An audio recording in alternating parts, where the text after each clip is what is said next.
My name is Maya.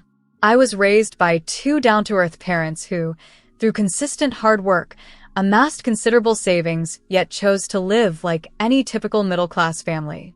Perhaps that's why I turned out the way I did, practical, somewhat reserved, and more comfortable with numbers and coding than with casual conversation. It was after a particularly grueling week of debugging software that my phone vibrated. It was Eloise, a friend from my college days when life seemed far less complicated.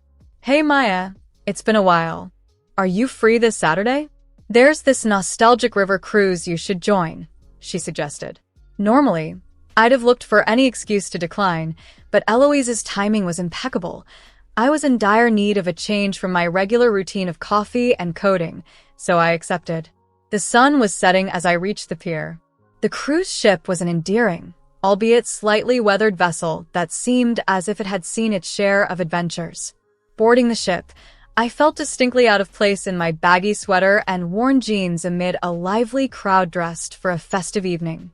I found a quiet spot on the deck, and as the ship began to move, the air filled with music and laughter. Nursing my drink, I felt the social gap between me and the others widen.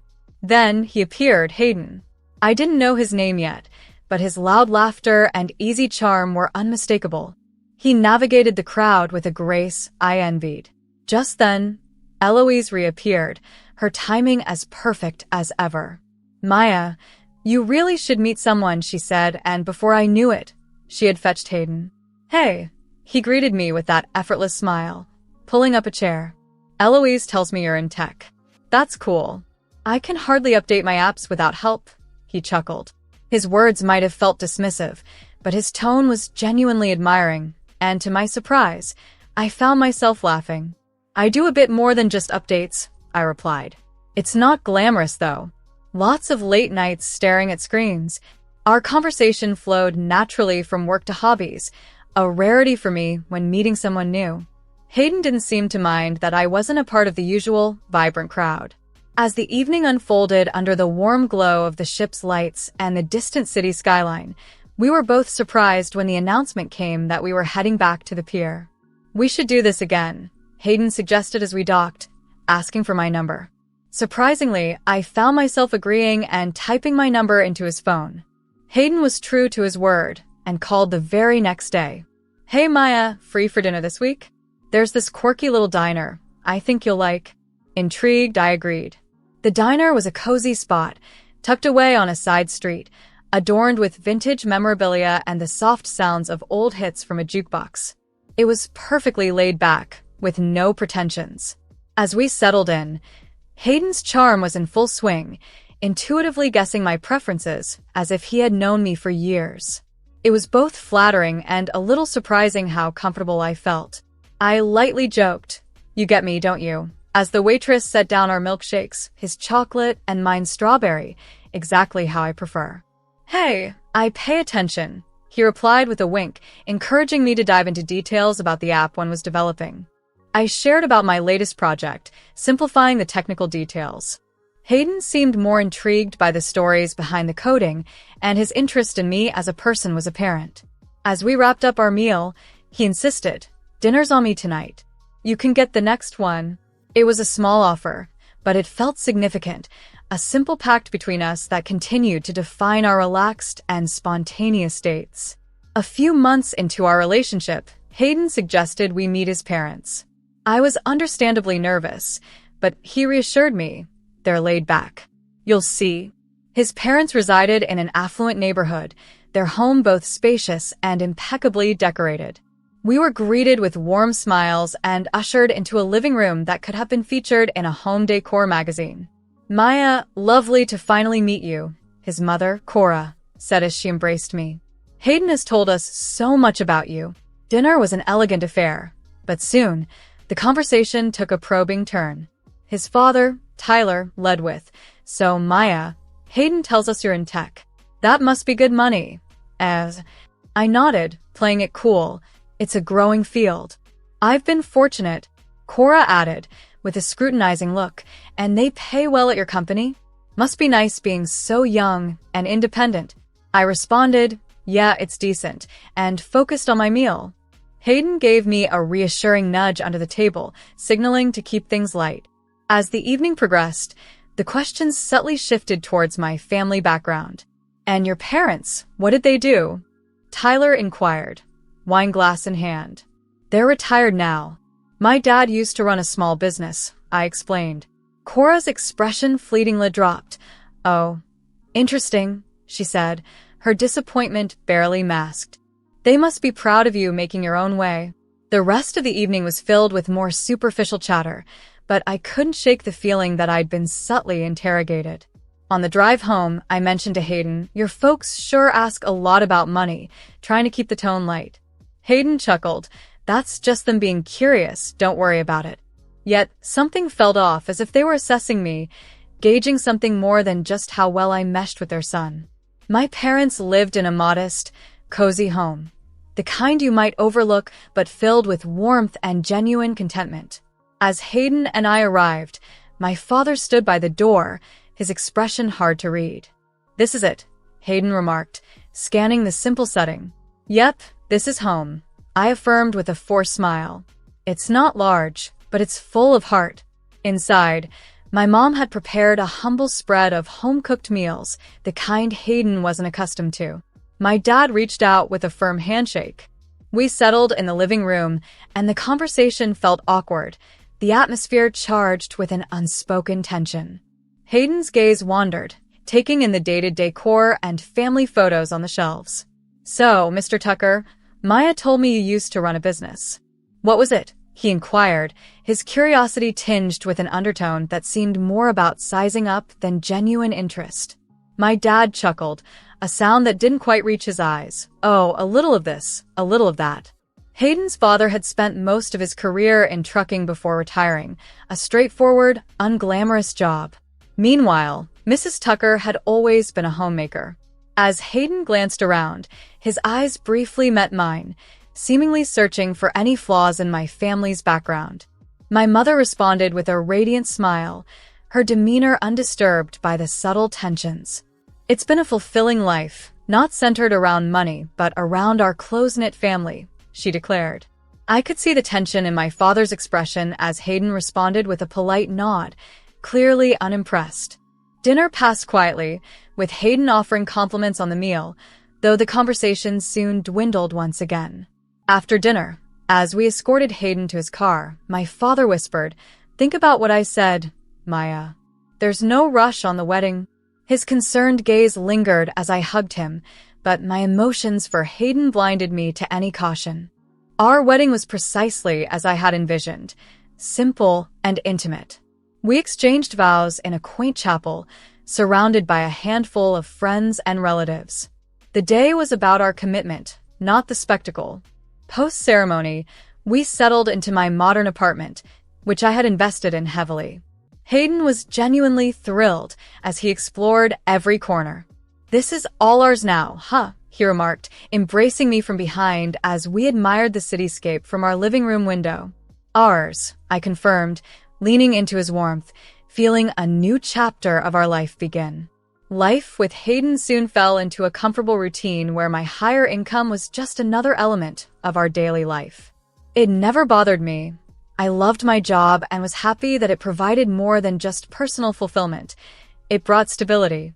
His parents, Cora and Tyler, were always kind to me, particularly during holidays and their birthdays, perhaps because I never hesitated with gifts, a fancy blender for Mother's Day, and a high-end drill set for Father's Day, among others.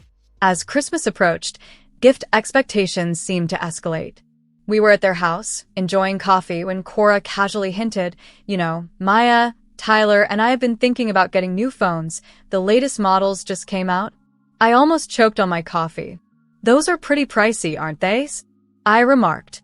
Cora, not breaking eye contact, replied, "Yes, but nothing but the best for us, right?" I hesitated, feeling the trap set before me. "Of course, but don't you think those phones are a bit excessive for what you use them for? It's more sensible to consider less expensive options." Cora's expression hardened. Sensible or cheap? Hayden suddenly stood, his chair scraping loudly against the floor. "Mom's right. Why are you being like this, Maya?" "It's Christmas." Cornered, I stood my ground. I'm not trying to be cheap. I just don't see the point in splurging on tech that isn't essential. It's wasteful. Hayden's response was icy. So, caring for my parents is wasteful now, he retorted. Before I could explain, he was already heading for the door, his demeanor distant and curt in the days that followed. Caught in turmoil, not wanting to lose him, yet stifled by the unfairness of it all, I eventually capitulated. I purchased the smartphones, top of the line, one for each of them. When I presented the beautifully wrapped gift boxes to Cora and Tyler, their reactions were almost humorous. "Oh, Maya, you really didn't have to," Cora gushed, her tone laced with a hint of triumph. Tyler, beaming, clapped me on the back. "That's my girl. Knew you'd come through." Hayden's demeanor suddenly brightened. He hugged me, whispering his thanks as if the past week's tension filled with silent meals and cold shoulders had never happened. Everything unraveled on a seemingly normal day. I was at my desk early, working through my second coffee and scanning lines of code, when Mr. Maxwell unexpectedly called us into the conference room. His voice trembled as he broke the news. "Team, I'll be direct, the company is bankrupt. We're closing down effective immediately." The room fell into a stunned silence. Bankrupt. My job, my income, it all seemed to disintegrate before my eyes. I held myself together until I reached home, where I hoped Hayden's presence might reassure me. "Hayden," I began, my voice wavering. "The company, we're bankrupt. I've lost my job." Initially shocked, Hayden's face quickly hardened. "You can find another job, right? Something that pays well." His immediate concern for money over my well-being stung, but I brushed it aside. "I'll try," I replied, "but it might take some time." The ensuing months blurred into a relentless cycle of job applications and interviews. Each mention of my last company's bankruptcy seemed to taint the interviewer's perceptions, as if misfortune was infectious. Our finances dwindled, our savings evaporated, and soon, the inevitable happened. We couldn't afford our apartment's rent any longer. Hayden suggested, quite casually, "We should move in with my parents until you find something." It makes sense. Living with his parents turned out to be far from easy. Cora and Tyler's warmth disappeared the moment they realized I was no longer the financial powerhouse I had been.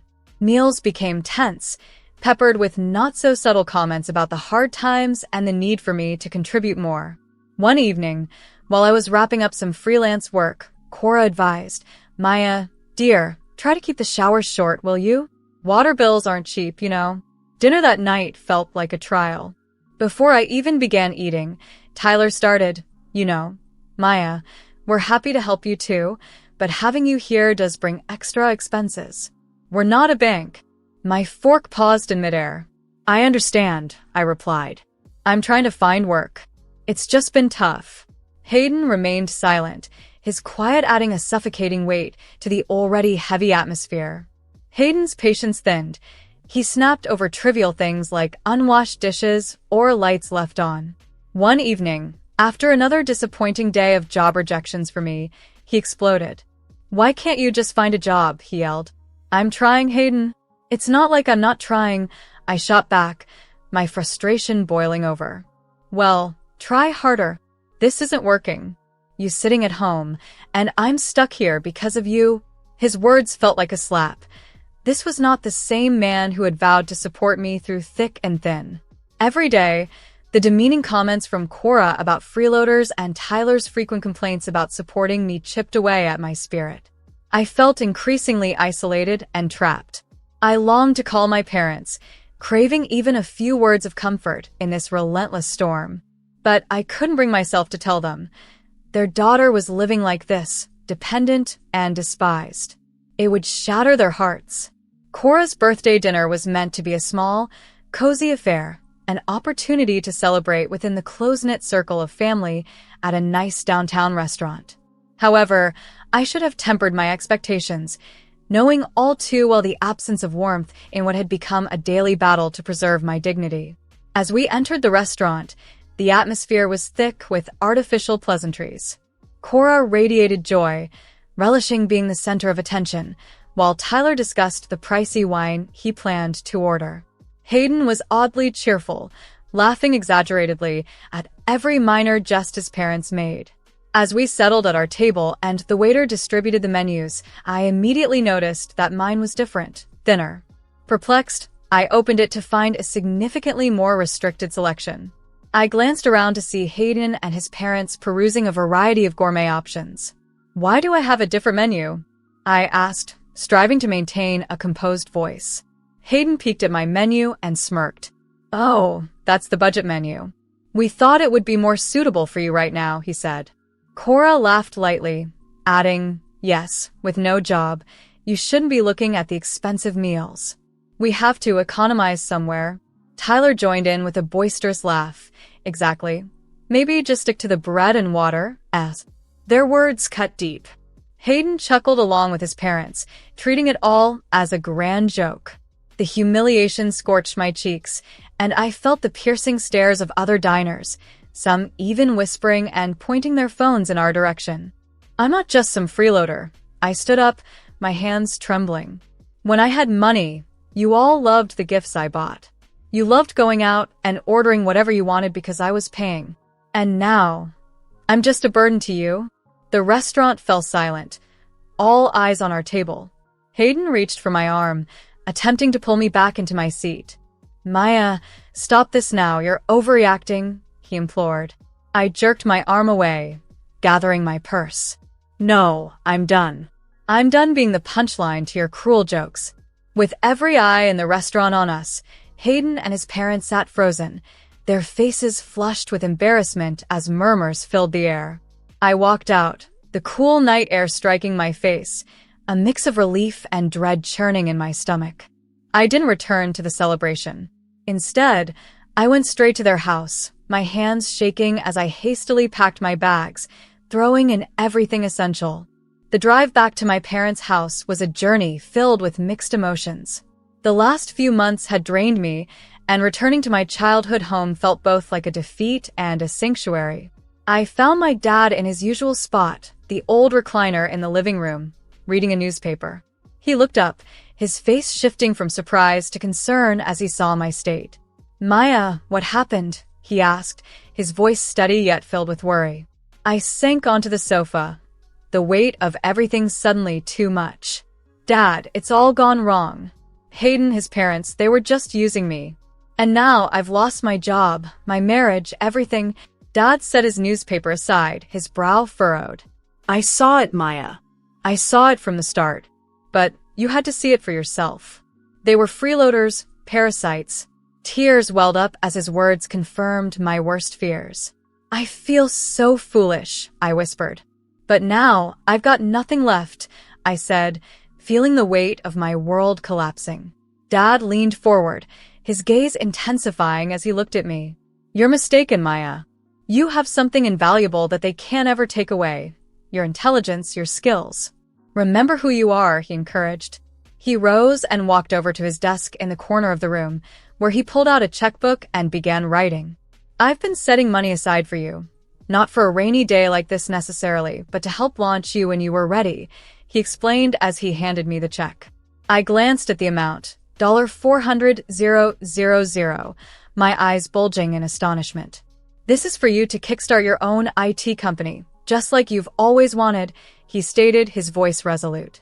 I embraced him, my heart swelling with gratitude. "Thank you, Dad. I promise I won't let you down." The following days were a whirlwind of activity. I reached out to my former colleagues, many of whom were still unemployed after our company's fall. "Hey, it's Maya. I'm putting together something new, and I want you in. Are you interested?" Almost all of them responded with eager enthusiasm, grateful for the chance to get back to work. We secured a modest office space in the downtown area, and I invested part of the money to properly equip it. My friend Eloise, an online journalist, caught wind of what I was doing and was thrilled. "Maya, this is incredible. Let me write about it. People need to know who's spearheading the new tech movement in our city." Her article went live a week later, outlining my journey and the vision for my new venture. It quickly drew the attention of potential clients, and soon enough, we landed our first contracts. Hayden's call caught me off guard. His tone was icy, detached. Come over tomorrow. The divorce papers are ready. I went to the familiar house the next morning, steeling myself for what awaited. Hayden opened the door, his greeting nothing more than a nod towards the living room where his smug-looking parents were seated. There she is, the freeloader, Cora muttered audibly as I walked in. I ignored her and focused on Hayden, who thrust a stack of papers at me. Sign here, he instructed, pointing indifferently to the signature line. His contempt was clear, but I wasn't there to reconcile. I signed my name, each stroke severing ties with the life I once feared losing. As I set down the pen, Tyler chuckled. Well, that's one problem solved. Good riddance. Hayden's eyes were fixed on the papers, but Cora stared directly at me, her expression a blend of triumph and relief. We're finally free of the burden. Hopefully, you can manage on your own without leeching off someone else, she said. I couldn't help but smile, feeling a surge of vindication, knowing what I was about to reveal. I swiftly pulled out my phone and tapped on the screen, then showed them the article, Rising Star in Tech. Maya Tucker launches innovative IT firm. I watched their faces morph from confusion to shock. Maya, how? Where did you get the money for this? Hayden stuttered, his previous disdain giving way to disbelief. My father, I said simply, locking eyes with him. Tucker, the owner of the trading company you never bothered to inquire about because we lived too simply for your tastes. Hayden's mouth opened and closed, struggling to find words. Cora's face turned pale, her earlier smugness completely erased. Why choose a modest home? Given your wealth, they questioned incredulously. I explained calmly, my son, we've never pursued extravagance. We've always cherished other values, unlike some. Their stunned silence filled the room, marking the moment my sense of liberation grew stronger. As Hayden's parents fumbled through their apologies, trying to explain their earlier comments, I raised my hand to cut them off.